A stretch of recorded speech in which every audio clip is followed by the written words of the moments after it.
Magandang umaga, Grade 2. Narito na naman po tayo para sa isang makabuluhang aralin ngayong araw.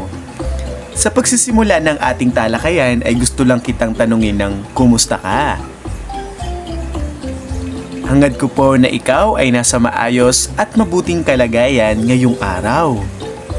Nakaraang linggo ay pinag-usapan natin ang tungkol sa ang ating pamayanan, na kung saan ay nagawa nating matutuhan ang kahulugan ng pamayanan. Ilarawan din natin ang pamayanang rural at urban at ang mga institusyong bumubuo sa komunidad. Ngayon ay pinaghanda kita ng isang gawain na kung tatawagin natin ay larawan suri, na kung saan ay may hinanda kong mga larawan at inyo itong oobserbahan. Pagkatapos nito ay sasagutin ninyo ang mga pamprosesong tanong. Narito ang mga larawan.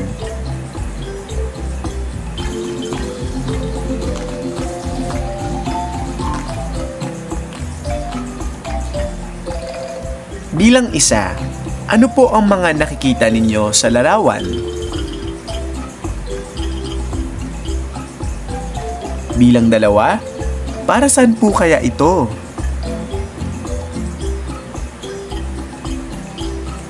Ikatlong tanong, mula sa inyong mga kasagutan, tungkol saan po kaya ang pag-aaralan natin ngayong araw? Mahusay, baitang dalawa. Ngayong araw ay pag-uusapan natin ang tungkol sa ang mapa ng ating pamayanan, Aralin 1.2. Sa araling ito, inaasahang mong magagawa ang mga sumusunod. Maibigay ang kahulugan ng mapa at maiisa-isa ang mga pangunahing direksyon. Ang mapa ay nagbibigay ng mahalagang impormasyon tungkol sa isang lugar tulad ng lokasyon at katangiang pisikal nito. Makikita rin sa mapa ang direksyon patungo sa iba't ibang lugar sa isang pamayanan upang tayo ay makapunta sa iba't ibang lugar. Mayroong iba't ibang uri ng mapa na naglalahad ng tiyak na impormasyon. Isa na rito ang mapang pangkomunidad na nagpapakita ng mga lugar sa ating barangay, bayan o lungsod. Narito ang isang halimbawa ng mapa. Mayroon din tayong mapa na ginagamit sa loob ng eskwelahan. Sunod naman ay ang compass rose. Ito ay isang simbolo sa mapa na nagpapakita ng apat na pangunahing direksyon. Ano po ba ang itsura ng compass rose? Ito po ang halimbawa ng compass rose na aking tinutukoy.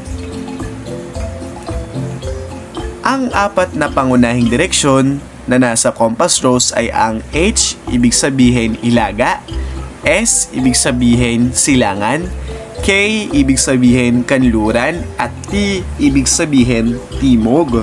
Sa Ingles, ang ibig sabihin ng N ay north. Ang ibig sabihin naman ng S ay south. Ang ibig sabihin naman ng E ay east. At panghuli, ang ibig sabihin naman ng W ay west.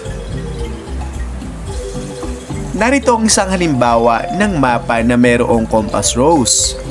Makikita natin sa larawan, nakaharap ang bata sa hilaga na kung saan nakaharap siya sa bulwagan ng barangay.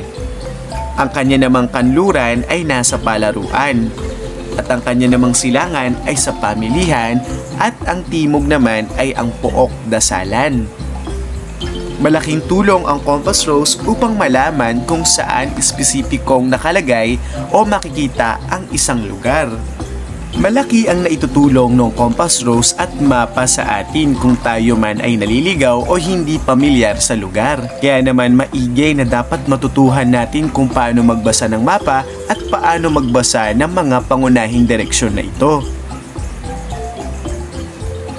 Tingnan nga natin kung natutuhan niyo po ang ating aralin sa araw na ito. Ipinaghanda kita ng gawain na tatawagin nating Aking Mundo, Aking Mapa. Sa gawaing ito ay guguhit kayo ng simpleng mapa ng inyong tahanan, paaralan o barangay. Maaari kang pumili sa mga ito. Pagkatapos ay tukuyin ang pangunahing lokasyon ng mga bagay gamit ang pangunahing direksyon. Ibahagi ito sa harap ng klase gamit ang simpleng paglalarawan. Halimbawa, ang silid ko ay nasa hilaga ng aming kusina. O kaya naman, ang gate ng paaralan ay nasa silangan. Bibigyan lamang kita ng 3 minuto upang gawin ang iyong gagawing mapa. Kaya naman, maaari mo na itong simulan, baitang dalawa.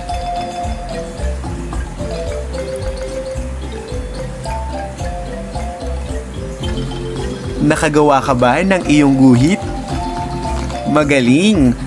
Balikan natin ang ating tinalakay ngayong araw. Tungkol sa ang mapa ng ating pamayanan, Aralin 1.2. Sige nga, tignan nga natin ang mga pamantayan sa pagkatuto kung nagawa natin ito. Una, maibigay ang kahulugan ng mapa. Nagawa po ba natin ito, baitang dalawa? Mahusay, nagawa natin ito. Sunod, maiisa-isa ang mga pangunahing direksyon. Magaling din nagawa natin ito. Natutuwa ako na marami tayong natutuhan sa pagbabasa ng mapa ngayong araw. Hanggang sa susunod na talakayan, baitang dalawa, paalam na po!